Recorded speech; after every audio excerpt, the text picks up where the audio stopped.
hearing to order. I'd like to recognize and appreciate that we're holding this hearing within the traditional territories of the Tishat and Hoopachasit First Nations. My name is Penny Cote. I'm the Director for Sprout Lake Electoral Area. I'd like to introduce you to the ACRD planning staff. We have Mr. Erg, General Manager of Planning and Development, Alex Dyer, Planning Manager, Amy Anaka, Planner in the traditional territory, Charity Hallberg, Dodds, Planning Technician, Bylaws Enforcement Officer, Carrie Waugh, Planning Assistant, and Jason Kivas, Bylaw Enforcement Officer. This hearing is being held in the ACRD boardroom and electronically by Zoom. Is being recorded and is live streaming on the ACRD website. So would staff please provide direction and instruction on how to participate in this hearing? Yes, happy to. Thank you. First of all, thank you for attending. We have a few faces here in the boardroom and online as well. If you are watching the live stream on the website right now and wish to join the meeting, the details on how to connect into the meeting are found in the Zoom invite document that's linked online on the ACRD website. I just want to quickly start by highlighting some of the tools in Zoom and also the tools here in the boardroom that'll help you participate. If you are participating online, we ask that you keep your audio muted unless you're going to speak. There will be an opportunity to speak after staff introduce the bylaws. So when the chair calls upon members of the public to comment on the bylaws, we ask that you either put your hand up or call out that you'd like to speak. Once you've been recognized by the chair, we ask that you state your name and address, followed by your comments or questions. If you are in the boardroom, you will use these microphone systems in front of you at the table, where you'll press the little silver button at the base of the microphone so those online can hear you. If you're online, you'll unmute yourself and ask your question. When using Zoom, we'll also highlight that you can use the chat feature if you would like to make a comment or ask a question at any time. All comments will be addressed by staff during the public hearing, so feel free to add anything as you think of it as we move along. These comments will be brought forward when the chair asks for public comments, and there will be a final opportunity at the end of the public hearing to ask any final questions or make any final comments on the bylaw as well. Thank you. Thank you, Alex. The subject of this hearing is bylaws P1496 and P1497. These bylaws are applicable to the 9 land use contracts registered to various properties in the ACRD electoral areas. A, Bamfield, C, Long Beach, D, Sprout Lake, and F, Cherry Creek. If you have any questions or comments about any other unrelated topics, I'd ask that you contact the regional district staff after this hearing has been terminated. Would staff now read out the notice of the public hearing? Thank you. Thanks, Penny. A public hearing will be held to consider ACRD zoning text amendment bylaw P1496 and ACRD zoning atlas amendment bylaw P1497. Public hearing details: Monday, May 13th, 2024 at 7 p.m. Electronic call-in or in-person attendance at the ACRD office located at 3008 5th Avenue, Port Alberni, BC. Background: in 2014, the Local Government Act was amended by the provincial government to terminate all existing land use contracts, or LUCs, on June 30th, 2024. There are currently 9 LUCs in the ACRD that include specific land use and development regulations for the properties on which they are registered. Purpose: the ACRD has drafted site-specific zones included in bylaws P1496 and P1497 for properties that are currently regulated by an LUC. These unique zones reflect the same uses and development regulations as contained within the LUCs. Bylaw P1496 is a zoning text amendment bylaw, and bylaw P1497 is a zoning atlas amendment bylaw to amend the ACRD zoning bylaw number 15 to include site-specific districts for former LUCs.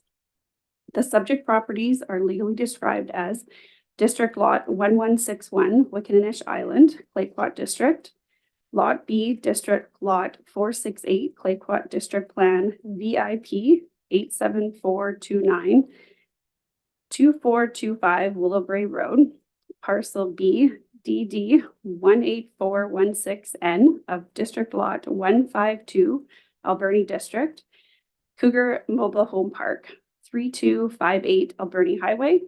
That part of District Lot 152 Alberni District lying to the south of the southerly boundary of Plan 7451 and to the west of westerly boundary of John Street, as said street is shown on Plan 1539 Greenridge Mobile Home Park, 4935 Broughton Street. Lot 17, District Lot 18, Alberni District, Plan 906, except part in Plan 2051 RW, J. Lee Mobile Home Park, 2917 Alberni Highway. Lot 11, District Lot 18, Alberni District, Plan 7319, and Lot 12, District Lot 18, Alberni District Plan 7319, except part in Plan 2051 RW, 5187 Athol Road North. Lot 1, Section 20, Township 1, Barclay District, Plan 3077, 450 Rance Island. Lot 42, 43, and 44, District Lot 41, Alberni District, Plan 15275, Fish and Duck, 8571 Bothwell Road, Section 77, Alberni District, situate in Barclay District, except part in Plan 38569 Headquarters Bay.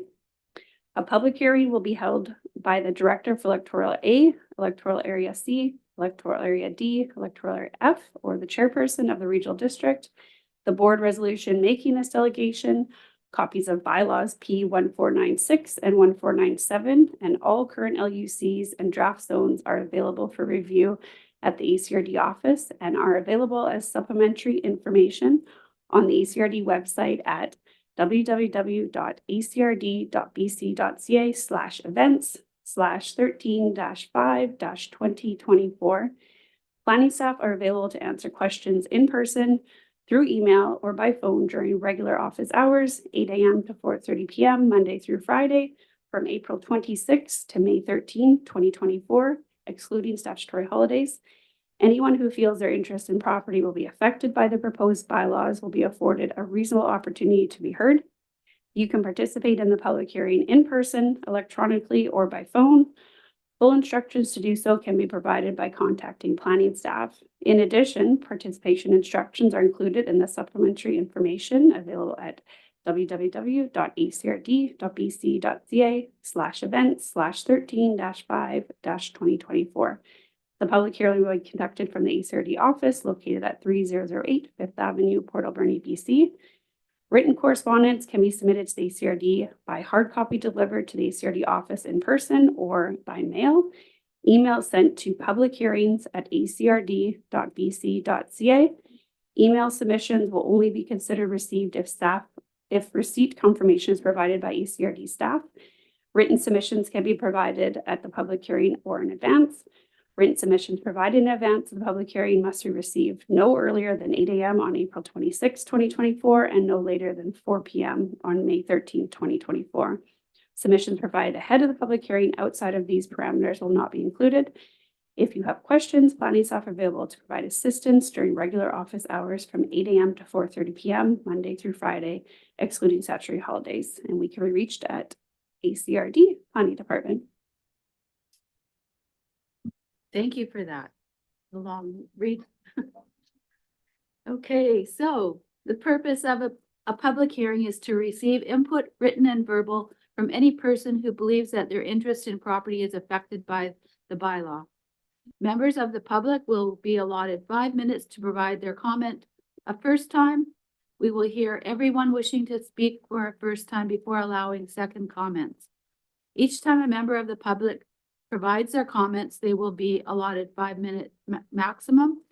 A person can come up to the speaker podium as many times as required, providing the person is providing information not previously presented at the public hearing. The board of directors will receive full minutes of this hearing before voting on these bylaws. Staff are taking minutes that summarize the issues raised, so please speak clearly and ensure accuracy. Would staff please outline the bylaws and any correspondence received yet? Thanks again, Penny. So summary of the bylaws. In 2014, the provincial government amended the Local Government Act to terminate all land use contracts, also referred to as LUCs, by June 30th, 2024. And as the chair previously noted, there are currently 9 LUCs in effect within the ACRD. And so LUCs were used in the late 1970s as well as the early 1980s under the former Provincial Municipal Act. So as of June 30th, 2024, all lands within the former LUC's areas would be subject to the bylaws P1496 and P1497 if adopted by the regional board. So this essentially means that after June 30th, 2024, the intent is that a property owner would be able to continue the same land use and development on their property without interruption to do what they are currently permitted in the LUC, but under a new site-specific zone. So the site-specific zoning included in the bylaws P1496 and 1497 has been drafted to reflect the details of the LUCs for items the ACRD can regulate through zoning, things like land use, building siting, and density. So until June 30th, 2024, the 9 LUCs will remain effective and continue to govern the use and development of the subject properties. In terms of communication regarding bylaws 1496 and P1497, a direct mail out to all property owners was first completed in 2015, and then again most recently in April 2024. So this included information on the bylaws, as well as the termination process, a link to where to find copies of all information related to the bylaws and the LUCs, as well as a copy of frequently asked questions document. And so the bylaw, the LUC information, the frequently asked questions, and the public hearing information was all posted on the ACRD website and the event calendar for today, for May 13, 2024. As well, there are copies also available here, printed in the back of the boardroom. And the public hearing was advertised in 2 consecutive issues of both the Alberni Valley News as well as the Westerly News on both May 1st and May 8th, 2024. And staff has also had a number of conversations with some of the property owners regarding this site-specific zoning and the land use contract applicable to their property over the years, as well as in particular, we've had a number of conversations in advance of the information session tonight, as well as a public hearing. And so there was an information session held in the boardroom here from 6 till 7 p.m. tonight in advance of the public hearing. And this was for members of the public to learn more about the bylaws and then have questions answered. And so there were 4 members of the public that attended this information session. In terms of agency referral and public correspondence, an agency and First Nation bylaw referral was sent out following first reading of the bylaws, and responses were received from 2 agencies, so Island Health and Cherry Creek Waterworks districts, as well as a referral received from Huu-ay-aht First Nations. The agency and First Nation referral responses received either noted that their interests were unaffected or recommended that the bylaws be approved subject to the conditions outlined in the responses. So for example, Cherry Creek Waterworks District provided comments on the 3 mobile home parks within the Cherry Creek electoral area, requesting that the number of trailers set out in the bylaw are not exceeded. So copies of the agency and First Nation referral responses are available for public review, linked on the ACRD website in the May 13th event calendar. And again, hard copies are available at the back of the boardroom. And the referral responses will form part of the public hearing report, which will be considered by the ACRD board. And there were no letters of correspondence received during the public notice period ahead of the hearing.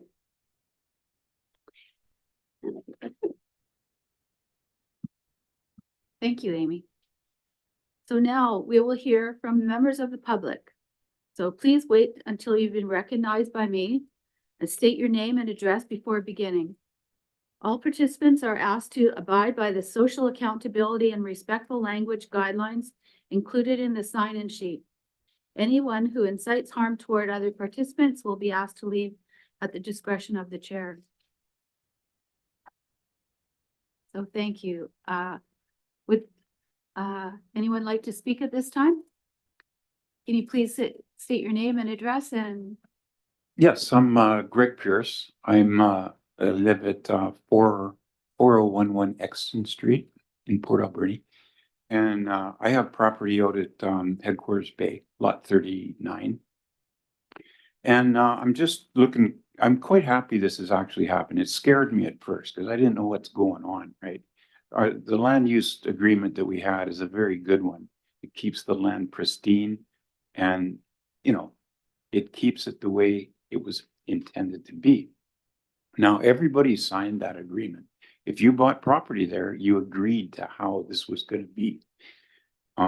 Although there is some things that are, you know, pushed a bit, but my question is, I notice here you have a question that says, will I be able to use my property for a new or different use once the LUC is terminated? And the answer is no, but then I read, if you want to use or develop the land in a way that is not currently permitted by the LUC, you would need to contact the ACRD Planning Department to discuss your options to apply for rezoning and or other required development applications. I don't understand how that can be done, to tell you the honest truth, because we have a land use agreement that we all agreed to. I believe in our situation, it has to be, and this was done on purpose by the two lawyers and the art director that developed this property, that it would be very hard for anybody to change. Because, and I agree with that, simply because that's what we bought into, right? So now I'm reading here that this is the only thing that concerns me, is if one or two or three people come to the board, can they really change things for everybody? Because there's 41 owners there. And this concerns me. I mean, as it stands, as it always has been since 40 years when I bought, you wouldn't be able to change anything. But you agreed to that when you bought the property. It's just that unfortunately, some of the newer owners, I don't think they've read our contract. And they're kind of pushing on things they really shouldn't be pushing on. And I'm not bringing that up to complain. I'm just bringing it up that, okay, I'm going to be honest here. I'm bringing it up because I've been on the board, and so is my friend here, and we don't have any teeth, if you understand what I mean. If somebody goes against our agreement, our job basically was to inform them, hey, you know, you're not supposed to be doing that. But there's nothing we can do, about it. I'm hoping that if an instance comes up that's really pressing to, say, the majority of us or a lot of us, that the board can actually do something about it. So that's my question. okay? Well, it's a two-part question. Part number one is, how many people does it take to convince you people to change it, which scares me, and what the process would be in that. I mean, you're not following the land use agreement if you start changing our contract that everybody agreed to. That is my concern. Thank you for your question, and I will pass it off to Alex. Sure, I'd be to happy to Try and answer give that. you an answer. There So you go. the short answer, I mean, with a rezoning application or any development application that would be made on a property, we'd be looking for authorization from all the owners of that lot. So, I mean, we would accept a rezoning application if it was signed by all 41 times 2 owners. I mean, that's a lot. Or alternatively, the Headquarters Bay Group could get together and authorize an agent to act on their behalf, for example. That would be if you all collectively decide that you'd like to make a change to the zoning, whether that's smaller lots, more dwellings, or what have you. If there's any land use change on the density or the siting, it would be all of the owners needing to make that application, and then it would work its way through the application process with the ACRD. A couple things on the aspects you mentioned about how you policed yourselves in the past and who's who's going to be overseeing this thing. The ACRD has a bylaw enforcement process that's complaint based. And one of the things I think, including these land use contracts and zoning does, it provides clarity to the new owners. So it might be that new owners are coming in and they don't fully understand the rules or they don't know the rules. And now it'll be available in the ACRD zoning bylaw where all of the zones are. So, and you know, in language that's a little bit modernized and frankly easier to read. So I think that's I think that will benefit this. But if there are issues that anybody at headquarters has with new people coming in and breaking the rules per se, we do have an enforcement process that the ACRD can work through to help you with that. That makes me very happy to hear that. Thank you. I have a question, actually. Does this change that much from when the province had the former land use contract? It would be the same. So if the association or the board wanted to have changes, they could have done it very similarly with province rather than through the regional district? Not exactly, no. It would have been a change to the land use contract agreement, which is with the ACRD. So the land use contracts were signed under a former municipal act, as you heard, but they are agreements between the landowner and the ACRD board. So there was a time where we did a variance application, for example, on a land use contract. So they really are a site specific zone, for lack of a better term, but this really formalizes them in the zoning bylaw like every other property would be in the ACRD, and makes it easier to amend if the board wishes to react to an application like that. Thank you. Is there any further questions or comments? I'm very happy. Okay, thank you. That's nice to hear. There is one thing I would like before I go to be able to get everybody's names and their position and a possibility of contacting them through a phone number. That's all I would like. Okay, staff will look after you. Okay, oh, yes, Thanks. Director Director Sparrow. from Clear Sparrow Creek. is here, so you have a question. So I'm looking through this paperwork here. It says J. Lee Home Residential District, and it says 24 mobile homes and 2 single-family dwellings, which is probably right. And then it goes to Green Ridge and it says maximum 33 mobile homes. And it goes to Cougar Trailer Residential and it says limited to a maximum of 16 mobile homes. Isn't there a house in there too? If you include the houses on J. Lee, shouldn't you include the house on Cougar? It's in the trees in the picture on the left. Thank you. So I'll direct that to staff. It'll just take a minute to take a look. Jamie, you don't remember that?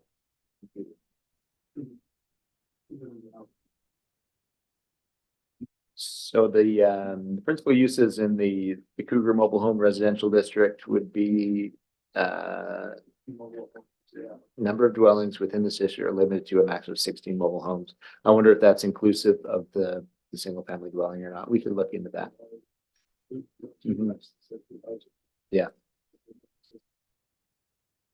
We'll have to look at that one. Yeah.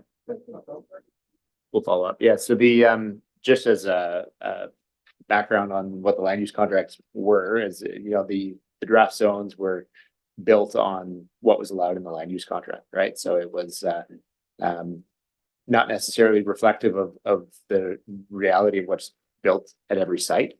So that may be what the case is there. Maybe they have fewer mobile homes and a single family dwelling instead, but we can look at that.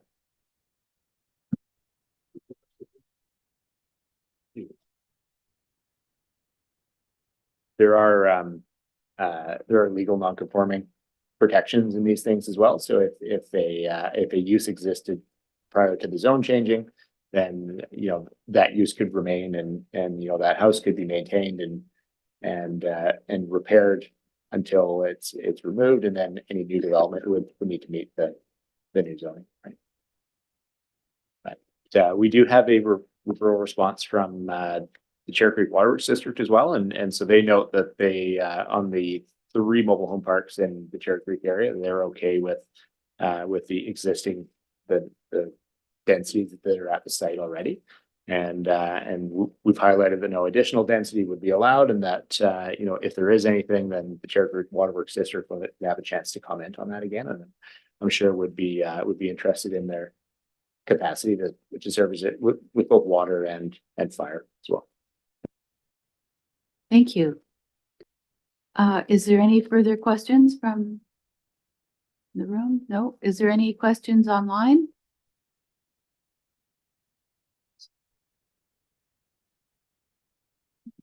We do have 2 members online. If you would like to say anything, I think you have the ability to unmute and call out with your question. I see Jan Craven and John Ryan are attending, and we also have Director Siga from Long Beach online as well. Okay, thank you. Did you find anything in the paperwork?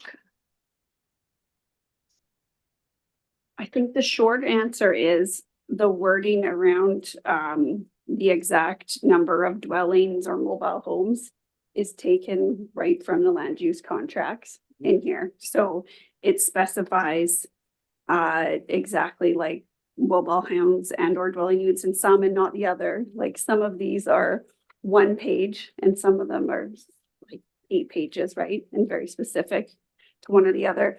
And then the other thing that Charity just pointed out, all of these new site-specific zones have an overarching zone, which is mentioned here. So if we take Cougar Mobile Home Residential District, it states in here that the mobile home residential district, so RMH uses apply to it, and then they're varied, you know, how it outlines in here.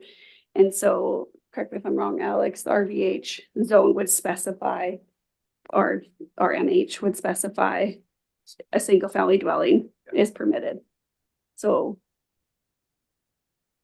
to summarize how we've detailed each of the site-specific zones is trying to match as closely as possible to the wording in the original land use contracts. However, the single family dwellings are permitted in the RMH. Does that someone answer? It does, but for clarity, the other ones say and 2 homes. Yes, But which this one kind of misses both of them, you know? and then the only reason that one I just checked that says 2 homes, it literally says right here, and 2 single family dwellings. So that is why that one says that specific. That's good though. Because some of these are very, very detailed and some aren't. Great, thank you. All right. One last chance. Director Beta, did you have any questions? No, thank you very much. I think everything is clear. Do we know what the zoning will be on the what the change zoning will be now? Like in terms of like Wickinninish Island? Thank you. Can staff respond? So the Wickinninish Island zone would be site specific, and it would allow for maximum density of 35 dwellings and 4 guest cabins. It allows for additional principal uses include a common amenity building and guest cottages, which are those 4 cabins, and then accessory uses would be greenhouses as well. So really a range of uses that reflect what's in the current land use contract. There'd be no change in the density or the type of uses. Perfect, thank you. Great, thank you. All right, is there any other questions? Is there any, did we get anything in the chat or no questions coming forward? Okay, then I guess we're almost done here. Okay, so I have to read out that please be advised that any members of the Board of Directors cannot receive new information related to these bylaws between the end of this hearing and making a final decision on the bylaws. If any board member does so, the hearing could be invalidated and would have to be held again. With that in mind, does anyone have any final comments?